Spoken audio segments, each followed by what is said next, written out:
And with that being said, it was like that old saying, you can lead a horse to water, but you can't make them drink. You can be a guide to people. You can give them the keys to open the door of what they need to do or they want to know. But it doesn't mean they're going to use the key. It doesn't mean they're going to go through that door. A lot of times people don't. And sometimes people do. So find a way to...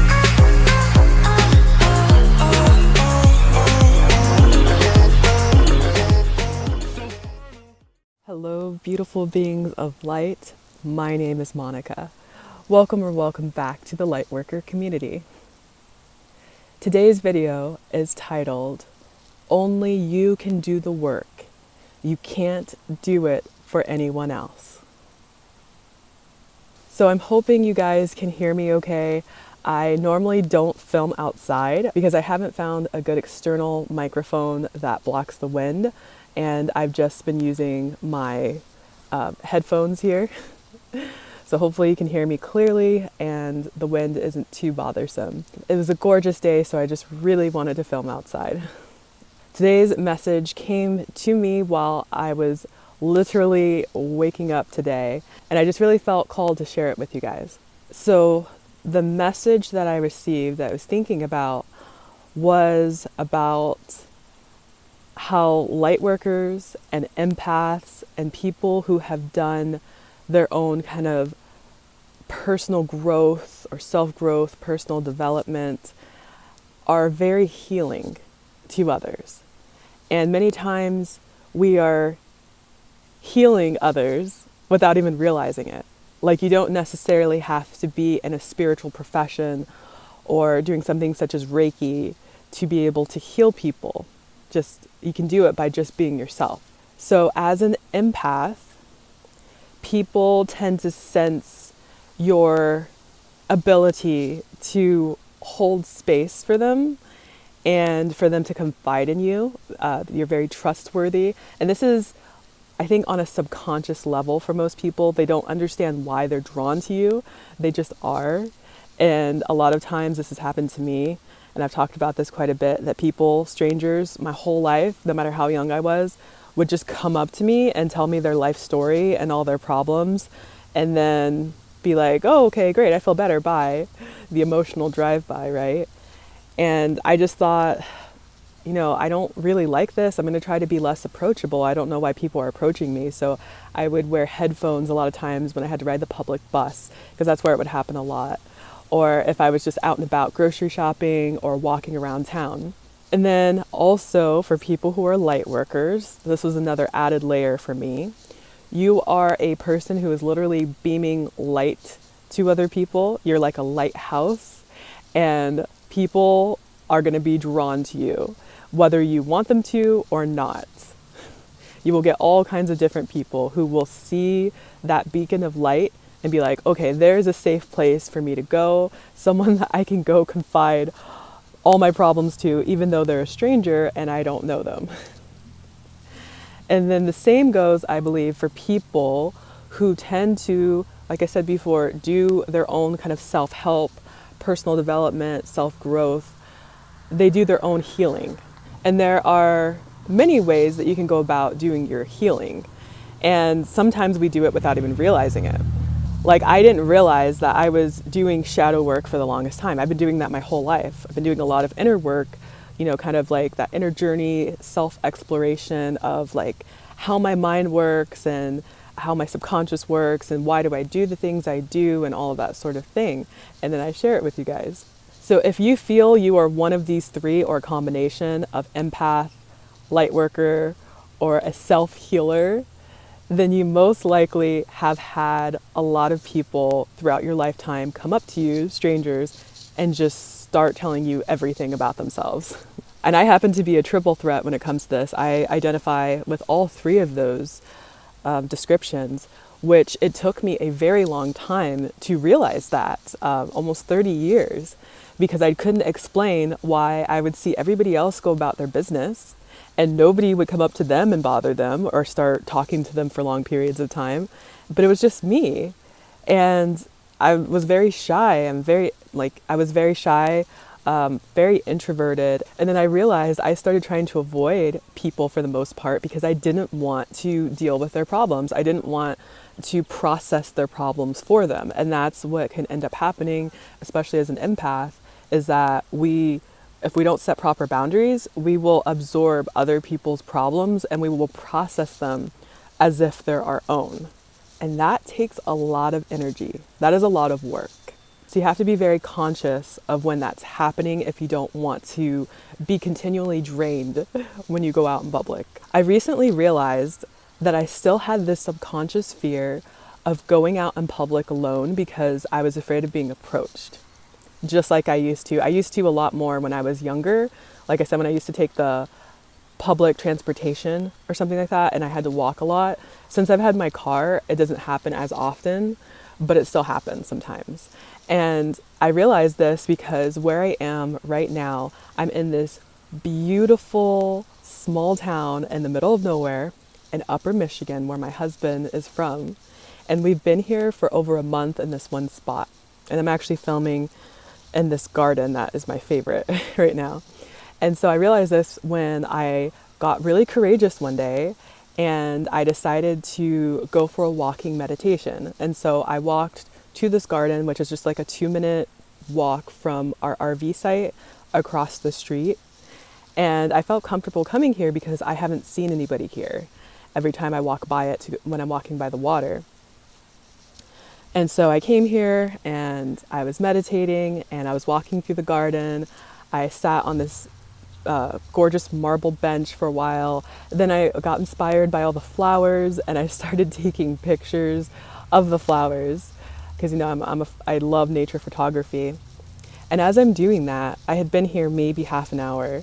A vehicle passes by one way as I'm leaning down and taking photos. And then it turns around and comes back and slows down right in front of me. And I was like, oh no, it's happening. It's happening. Oh, okay, let me try to prepare mentally. And it was this guy and he was nice. And strangers who usually approach me are usually very nice, to me anyways. And so he told me that he had passed by and then he wasn't sure if he really saw that like there was a Black person here because this is such a small town, and not just here, but like there's hardly any Black people in Upper Michigan, let alone in this really small town where everybody knows each other. And so he knew I was new or I wasn't from here, and he was like, oh, I didn't know if something happened, if you were stranded, if like your boyfriend dropped you off and abandoned you, I was going to come help you. And I was like, oh, that's sweet of you, but no, I'm okay. Like I'm here with my husband and I'm just visiting. And so then he started confiding in me about how he feels like an outsider because of his race. He was a few different races. He wasn't Black, but he was something else, and then felt, I guess, comfortable talking to me. But as you guys know, if you've seen my BLM videos, I don't have that victim mentality or approach to life about my skin color, so I can't really relate to people in that aspect. But yeah, so I just let him talk. I just let him vent, and started talking about several other subjects. And what I've noticed the pattern is with most people, strangers who approach me, they will just talk and talk and talk, and like they don't leave a moment for me to really say anything back or for me to be like, hey, I gotta go. There's no like really break or opening. And so I've had to learn to navigate speaking up and being like, you know, I'm sorry, but I really gotta go, you know, or I got somewhere to be after a certain amount of time, because I have sat with people for like an hour just listening to them, you know, talk about their struggles. And you know, I don't mean to sound cold. Like I feel like I'm a very kind person. I'm a very warm person, and I give everyone, you know, my undivided attention. I'm listening. I'm actively listening. I'm, you know, responding, even if it's just with facial remark or with facial expressions, and I'm showing my concern for what they're saying. And this isn't like an act. This is just what I naturally do as an empath and all of those things.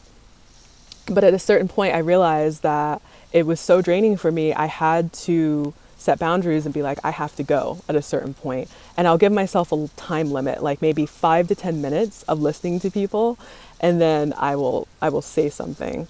Because if I try to wait for the conversation to wrap up, it tends to not naturally wrap up in like a reasonable amount of time for me, especially if I actually do have something to do. So I've had to learn to do that. So we talked for maybe 10 minutes. My timer on my phone went off because I had actually set a timer because I was filming and editing that day. So I had a schedule and I just took half an hour break to meditate and go for a walk. So I had a timer set and it went off. And then I looked at my phone and he stopped talking for a moment. And I was like, you know, I really have to go. But if you want to finish your story real quick, I can go after that. And so then I let him finish his story. And then, you know, we shook hands and all of that. And then I went back home. So after I realized I had this fear, I was like, okay, this is stopping me from living my life to the fullest and getting out more, especially if there's people around, and doing what I want to do. Because like when I'm with my husband, when we're walking around or we have the dogs, people don't approach us as much, or especially me. But the moment I was alone for the first time, that's when it happened. And so I've been pushing myself to go out every day now to this spot, because this is actually the same place that this guy approached me. And just practice paying attention to my energy and paying attention to how I feel when I'm talking to people and when I feel like I need to go. Because honestly, your energy, your time, it is so precious. Even if you are not getting paid, it's still very precious. Your energy is like the most precious resource you will ever have. And it's something that is not infinite. Like you can't just go all day and be drained and be ready to go again. Like you have to have a break or a rest. One of the other things I recognized looking back into my childhood was that I had spent so much time counseling friends in a way. Like I had these people that I thought were friends, some of them weren't really friends, but people who I would classify as energy vampires. I'm not saying that these people are bad or they have bad intentions. You can even check out my video, I'll link it above, about energy vampires and how to recognize them. But people who don't want to do the inner work, they don't want to process their own thoughts and emotions. So they come to me and they lay everything out and then they feel better until the next time they have that problem again. And then they come back to me complaining about the exact same thing that they complained about before, usually in the exact same words. And each time they would do this, I would be patient and I would give them advice, like what I considered golden advice. Like this information it felt like it just flowed through me. It just channeled through me from my higher self or my angels or whatever, the universe. Because a lot of times I'd be like, oh, I didn't realize I knew that, or I didn't even think about that until now. And it would just come out of my mouth. And so I could feel how powerful this advice was. And I felt good about the advice I would give them because I really thought about it and I really used a lot of energy to, relay these messages for people. And so I would be very disappointed when they would still keep coming back, doing the same things over and over again and still wanting more advice from me. Until I got to a point where I'm like, why do I keep giving these people advice? Because it wasn't always the same advice. I would go at it from different approaches and perspectives, different ways of saying it, giving different examples, like simplifying it as much as possible. Like I really, really tried to help these people and they just wouldn't ever take my advice. And I didn't understand why. And I was like thinking, why, if they don't want to take my advice, why do they keep coming back to me? And then I realized it was just because they liked to complain to me. They knew that I could handle it. They knew that I would hold the space. I had the capacity. I would absorb it because I didn't understand I was an empath or what that meant or how to set boundaries for my energy. I would just take it all on, and I would process the emotions for them and their thoughts. And then I would tell them what they could do, because I feel like I'm a lot better at giving advice to other people more than I am for myself. And I do think that once I do the inner work and the shadow work, that I do come up with great solutions for myself, but it doesn't come as easy to me as talking to someone else and having an outside perspective and then giving them my thoughts and opinions on it. I think that's for most people.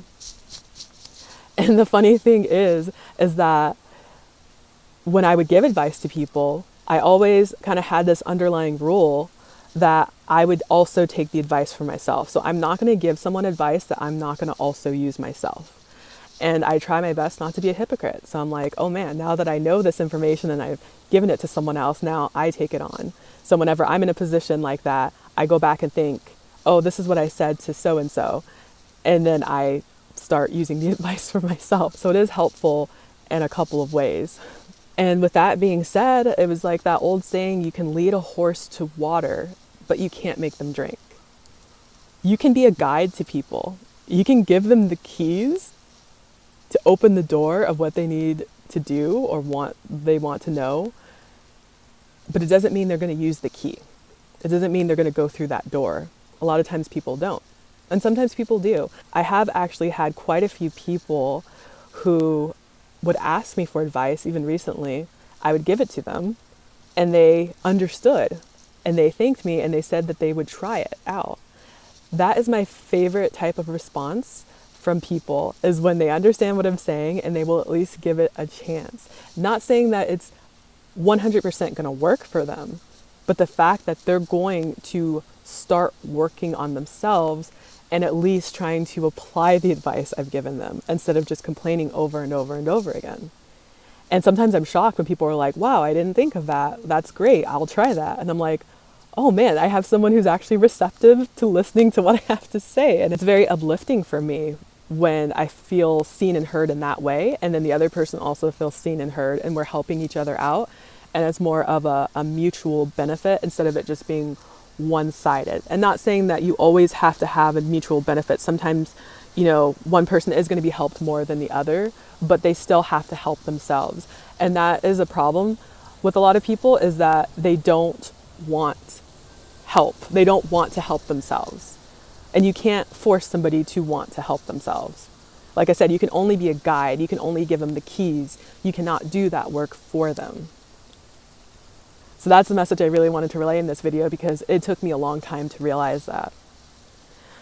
And I definitely started paying attention to energy vampires, people who were comfortable with where they're at, even if they weren't happy, but they like to complain about it over and over again to me. And I had to start putting boundaries of how much I would talk to that person, how much advice I would give them, and how often I would talk to them. And sometimes to the point where the friendship or the relationship just kind of fizzled out, because I wasn't constantly putting all my energy into trying to save them and solve their problems. Because I just had this, I guess I had this hero complex. I just wanted to save everybody. I wanted everybody to be happy. I was like, I understand this stuff. This is going to help you, or this could help you. At least try. That's all I was asking. I was like, just please try. But like I said, you can't make people want to help themselves. But you also don't have to be their emotional dumping ground every time they're struggling, as harsh as that may sound. Like, sometimes people just got to go through the lessons. They got to go through the hurdles, just like you do. Another conclusion I came to is that I was spending so much time sometimes on one person trying to help them, one friend who was not taking the advice, who didn't want to help themselves, who just kept making excuses. So that's the other thing, is that there's some people who'll be like, oh, I get it. That's cool. I'll try that. And then there's people who, no matter what advice you give them, it could be absolutely amazing advice, they're still going to have some kind of issue with everything that you bring up. They're going to have something that they're going to be like, oh, I can't do that because of this. I can't do this because of that. And no matter what you say, they will always have another problem to counteract it with, even if it's not really a problem, but it seems like a problem maybe for them. And so then one day I was like, I'm spending so much time on one person when I could be helping many people who are willing to do the work. So instead of sharing these messages with just a few people or one person, who's close to me, why don't I share them with more people? Which is one of the reasons why I started this channel. Because, even though I'm not getting thousands or hundreds of thousands of views, if I'm getting 50 views and even, 1, 2, 3, 4, 5 people feel helped by one video, then I feel like I'm spreading more of my light. I'm doing more of my light work and helping people than just trying to help one person who doesn't want to help themselves. And I don't think I talked much about the personal healing or the self-healing that people do. When you heal yourself, you are automatically helping to heal others. Another reason, like, that's why they're drawn to you. They can sense, like, your vibration is raised when you start doing inner work and you start letting go limiting subconscious beliefs. When you start realizing and understanding how kind of the human psyche works, how human behavior works, then you're healing others. Even though, I mean, you can definitely share it, like on a platform like here, like on YouTube, like I'm doing. You could write it in a book. You could share it on, any social media post. There's lots of ways that you could convey this information. But even if you choose not to, even if you're, maybe you're preoccupied with a full-time job that's not necessarily in healing, you are still healing others when you heal yourself, because you are raising your vibration. Therefore, since we are all one and everything is connected, you are raising the vibration of the planet. You're raising the frequency. So that is very important work. That is very healing. And people can sense that. They're like, wow, this person seems, happy, or they seem just very, high vibe. Maybe if they don't use that word or know that term, they can sense it.